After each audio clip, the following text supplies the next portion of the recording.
Good morning all of you. हमारे YouTube channel geography junction पे आपका हार्दिक स्वागत है।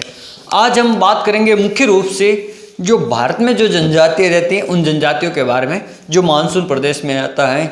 जैसे अपन बात करेंगे जो नागालैंड में रहने वाली मुख्य जनजाति है नागा, उस आदिवासी जनजाति के बारे में बात करेंगे कि वो उसका भोजन किस प्रकार का है, उसकी अर्थव्यवस्था या उसके जो मुख्य रूप से उत्सव कौन से हैं या वो उनके घर किस प्रकार के हैं, वो कौन से भौगोलिक क्षेत्र में निवास करती है, वहाँ का भौगोलिक क्षेत्र किस प्रकार का है या उनका निवास क्षेत्र या उनका सामाजिक जो संगठन है वो किस प्रकार का है, उनके बारे में अध्ययन करेंगे।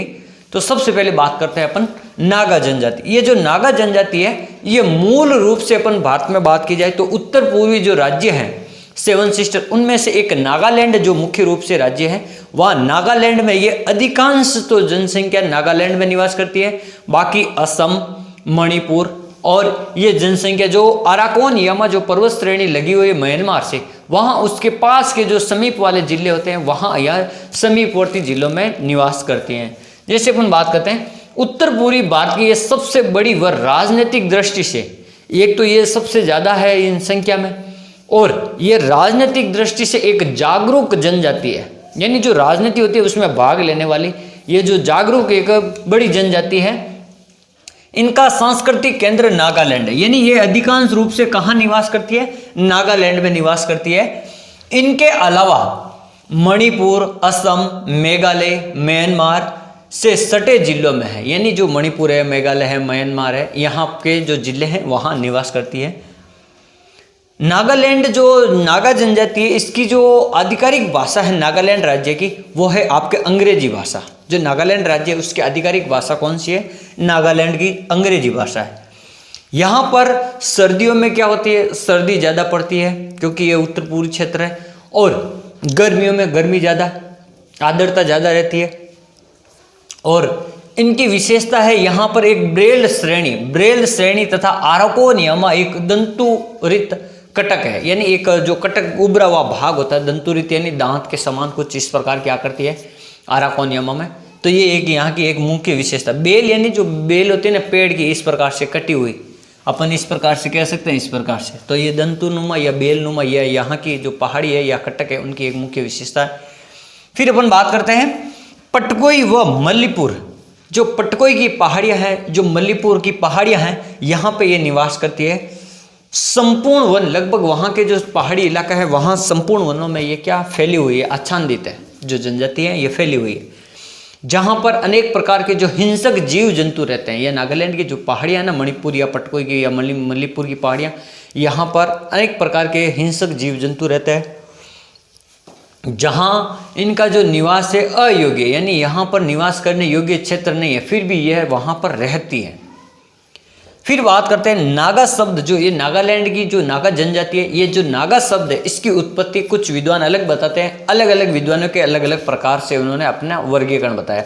तो अपन कुछ मुख्य रूप से बताते हैं कि नागा शब्द की उत्पत्ति, नागा शब्द संस्कृत से, जो एक ये नागा शब्द है ये एक संस्कृत का शब्द है जिसका संस्कृत में नग या अपन कह सकते हैं पर्वत, नग या पर्वत से अपन इसका अर्थ निकालते हैं, लिया गया है, जिसका अर्थ होता है नग या जो पर्वत है ना, इसका अर्थ क्या होता है, ये जो संस्कृत का शब्द है इसका अर्थ क्या होता है, यानी नग्न, यानी कपड़े विहीन। ये जो लोग होते हैं ये शरीर पर बिल्कुल कपड़े नहीं पहनते हैं, ये अपन कह सकते हैं नाम मात्र के कपड़े पहनते हैं, इसलिए इनको नागा कहा गया है। फिर अपन बात करते हैं कुछ विद्वान जो नाग या अपन कह सकते हैं इनको सर्प के मानते हैं। क्या मानते हैं, नाग या इनको सर्प मानते हैं, नाग या सर्प, जो नाग के पूजक होते हैं, यानी जो सर्प की पूजा करते हैं, जो सर्प होता है उससे अर्थ में इसका नाम सर्प, इसका जो शब्द लिया गया। फिर अपन बात करते हैं शारीरिक रचना। इनकी जो शारीरिक रचना अपन कह सकते हैं इंडो मंगोलाइड, यानी इंडिया और जो मंगोलिया है या मंगोलाइड, इनकी जो मिश्रित जनजाति होती है उनसे लिया गया। जैसे इनकी त्वचा थोड़ी हल्की होती है, यानी अपन मोटी नहीं होती है, पतली होती है, बाल सीधे, नाक चौड़ी होती है और चपटी होती है और मध्यम कद के होते हैं, और सिर लंबा होता है। और आपको पता है जो मंगोलाइड और तिब्बती लोग होते हैं इनके बिल्कुल शेविंग वगैरह या जो दाढ़ी होती है या ये बिल्कुल कम आती है, मुच्छे, दाढ़ी और मुच्छे बिल्कुल कम आती है या न के बराबर होती हैं। फिर अपन बात करते हैं इनके जो वस्त्र हैं वो किस प्रकार के हैं। जैसे अपन बात करते हैं एक लहटा, लहोटा क्या कहता है, नागा पुरुष कमर के नीचे एक लंगोटी टाइप का पहनते हैं, उसे लहटा कहते हैं। क्या कहते हैं, लहोटा। नागा पुरुष है जो कमर के नीचे जो पुरुष है जो पहनते हैं वस्त्र, उनको कहते हैं, जिसे अपन लंगोटी भी कहते हैं या लहोटा कहते हैं। नाचते व शिकार करते समय इनके पुरुषों के जो वस्त्र होते हैं वो अलग अलग प्रकार के, यानी जब उत्सव मनाते हैं, नाचते हैं, गाते हैं, तो वो अलग प्रकार के जो कपड़े पहनते हैं, और जब शिकार खेलने के लिए जाते हैं तो ये अलग प्रकार के कपड़े पहनते हैं। यहाँ जो स्त्रियां होती हैं, नागा पुरुषों की स्त्रियां, वो नीले रंग की साड़ी पहनना पसंद करती है। किस प्रकार के, नीला रंग, नीले रंग की साड़ियाँ। अविवाहित जो लड़कियां होती है, ये सबसे बड़ी विशेषता है, अविवाहित जो लड़कियां होती हैं उनके बाल नहीं होते हैं, उनको बाल रखने की जो प्रथा नहीं है, वो बाल, उनके बाल बिल्कुल नहीं रखते हैं, उनकी प्रथा नहीं है। जब वो विवाहित हो जाती है तब उनको बाल रखने की स्वतंत्रता होती है, फिर वो बड़े बड़े बाल करती है। ये भी एक मुख्य ध्यान रखना नागा जनजाति में। फिर अपन बात करते हैं इनका भोजन। ये जो मुख्य रूप से चावल, यानी वहाँ पर ये चावल मुख्य खाद्यान्न है, वो चावल के रूप में इनका उपयोग करते हैं। फिर गाय है, सुअर है, हिरण है, हाथी है, बिल्ली है, मुर्गे है आदि का ये क्या करते हैं, मांस का सेवन करते हैं। यानी कई सारे जानवर होते हैं उनका मांस खाते हैं। एक जू नामक एक शराब बनाई जाती है आदिवासियों द्वारा, जू नामक, जो ये जनजाति के लोग हैं जो दिन भर पीते रहते हैं। जो ये शराब है इसको दिन भर पीते रहते हैं। जू चाय व फल फूल और खाते रहते हैं, जैसे चाय पीना है, फल फूल खाना, ये भी कंदमूल खाते रहते हैं। इनकी भाषा, जैसे अपन भाषा की बात की जाए तो मुख्य रूप से जो ये भाषा है ना, ये तिब्बत और बर्मन, यानी तिब्बत और ब्रह्मा, जैसे एक तरफ इधर तिब्बत देश है, एक तरफ ब्रह्मा देश है, म्यांमार, तो इन दोनों की जो मिश्रित भाषा होती है तिब्बत ब्राह्मण भाषा, उसका उपयोग करते हैं। और कुछ लोग असमी भाषा भी बोलते हैं और कुछ लोग अपन कह सकते हैं हिंदी भाषा भी बोलते हैं। यानी मुख्य प्रभाव है जो तिब्बत और तिब्बती या ब्राह्मण भाषा का है, और हिंदी और असमी लोग कुछ बोलते हैं। असम के प्रभाव वाले लोग असमी बोलते हैं, कुछ लोग हिंदी बोलते हैं।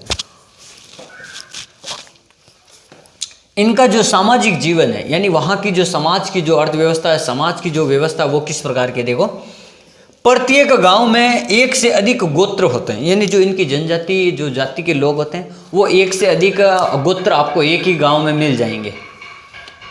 गोत्र का नामकरण ये अपने पूर्वजों के नाम के आधार पर करते हैं। ये गोत्र का नामकरण है ना, अपने जो पूर्वज लोग होते हैं उनके नाम के आधार पर ही करते हैं। जैसे अपन भी जो वंश दर वन अपन की जाति बढ़ती रहती है अपन के पूर्वजों के आधार पर, उसी प्रकार ये एक ही गोत्र में कभी शादी नहीं करते। जो मुस्लिम लोग होते हैं ना वो एक ही गोत्र में शादी करते हैं, लेकिन ये जो लोग होते हैं ना वो कभी एक ही गोत्र में शादी नहीं करते हैं। फिर अपन बात करते हैं कि अंगामी जो नागा परिवार होता है ये जो पितृ सत्तात्मक होता है। कुछ परिवार होते हैं जो इनकी उपजातियाँ होती हैं, कुछ पितृ सत्तात्मक होती है, कुछ मातृ सत्तात्मक। पितृ सत्तात्मक का मतलब है जो पिता का जो बड़ा पुत्र होगा वो बाद में अधिकारी होगा या संपत्ति का अधिकारी होगा या घर का मुखिया होगा, पितृ सत्तात्मक। पुत्र की शादी के बाद में वो अलग हो जाता है। पुत्र की शादी के बाद में वो क्या हो जाता है, एक अलग हो जाता है। और ये संयुक्त प्रथा के परिवार भी इनकी एक प्रथा है, संयुक्त परिवार की प्रथा। लगभग काफ़ी लोग संयुक्त परिवार में रहते हैं और कुछ जो पुत्र होते हैं वो शादी के बाद अलग हो जाते हैं। सुव्यवस्थित सामाजिक संगठन, यानी इनकी जो समाज की जो व्यवस्था होती है वो एकदम अच्छी होती है, एकदम संगठित होती हैं। जैसे कोई लोग होते हैं जो फैल जाते हैं, अलग अलग राय रखते हैं, लेकिन इनके जो समाज के लोग हैं वो उनकी एक राय होती है, सभी एक जगह बैठते हैं उत्सव या त्यौहार वगैरह या शादी विवाह में, इस प्रकार।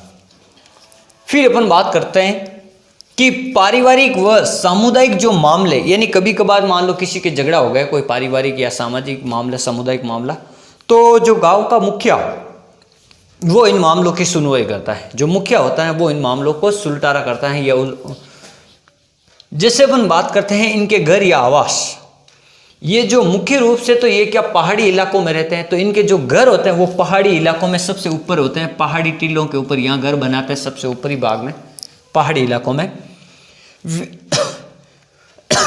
फिर अपन बात करते हैं ये जो घर होते हैं ना, ये पत्थरों के मजबूत ये पत्थरों से बनाते हैं, ये ज़्यादातर घास फूस के कच्चे नहीं बनाते, ये लगभग पत्थरों के पक्के मकान बनाते हैं, बड़ी बड़ी दीवारें बनाते हैं।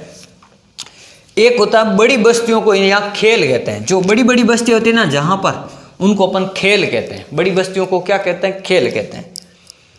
एक अपन बात करेंगे मोरंग, ये एक इनकी जो परंपरा है मोरंग, जो अविवाहित जो लड़के और लड़कियां होती है, युवक और युवतियां, वो क्या करते हैं, मोरंग एक अपन कह सकते हैं सामुदायिक जो सार्वजनिक स्थान होता है जो इनके निवासों के आसपास ही, वहाँ पर जो लड़के और लड़कियां यानी युवक और युवतियां हैं जो शाम के समय नाच गाने करती है और वो रात को वहीं रहते हैं, यानी वहाँ उनका नाच गाना होता रहता है और वहीं रहते हैं, और वहाँ उनको ये सिखाया जाता है जीवन जीने का तरीका, और उनको यौन संबंधी शिक्षा दी जाती है, यौन संबंधी शिक्षा कि किस प्रकार से रहना है, आगे किस प्रकार से रहना है, इनके बारे में, यानी जीवन जीने के जो तरीके होते हैं, नए नए तरीके, उनके बारे में इनको बताया जाता है वहाँ पर मोरंग।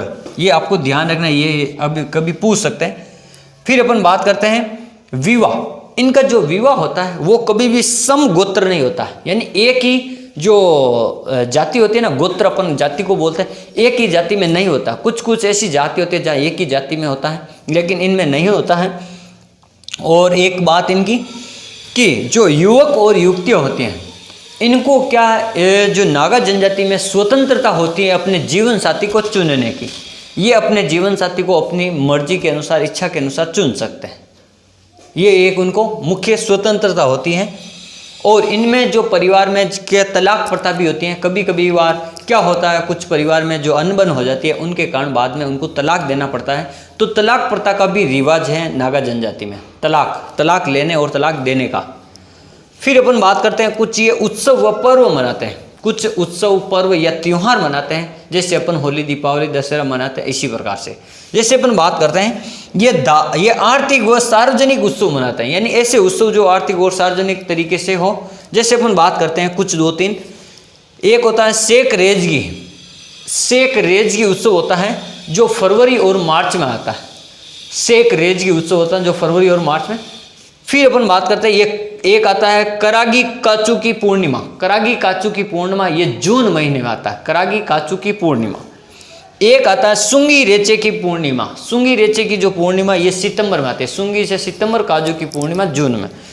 जब ये सार्वजनिक रूप से या आर्थिक रूप से जब ये उत्सव मनाते हैं, तो यहाँ आपको देखने को मिलेगा, यहाँ जो सभी लोग सार्वजनिक रूप से इकट्ठे हो जाते हैं और वहाँ पर फिर सभी लोग सामुदायिक रूप से या सार्वजनिक रूप से जो शराब है या मांस है या और कुछ खाद्य पदार्थ हैं, इनका वहाँ पर सेवन करते रहते हैं और बड़े ही धूमधाम से ये उत्सव को मनाते हैं। जो पर्व होते हैं उनको बड़े छोटे और वृद्ध लोग जो मनाते हैं, और जो वृद्ध लोग होते हैं वो इन उत्सव की जो व्यवस्था करते हैं, और वहाँ पे जो शराब वगैरह है, मांस वगैरह है या अन्य खाद्य पदार्थ है, ये आपस में क्या करते हैं, मिल बांट कर खाते हैं। तो इस प्रकार आज हमने पढ़ा मुख्य रूप से उत्तर पूर्वी भारत के एक जनजाति है नागा, जो जिसका निवास क्षेत्र मूल रूप से नागालैंड। तो इस जनजाति का रहन सहन, खान पान, वेशभूषा, इनके उत्सव, इनका सामाजिक संगठन, इन सब के बारे में अपन ने अध्ययन किया। Thank you.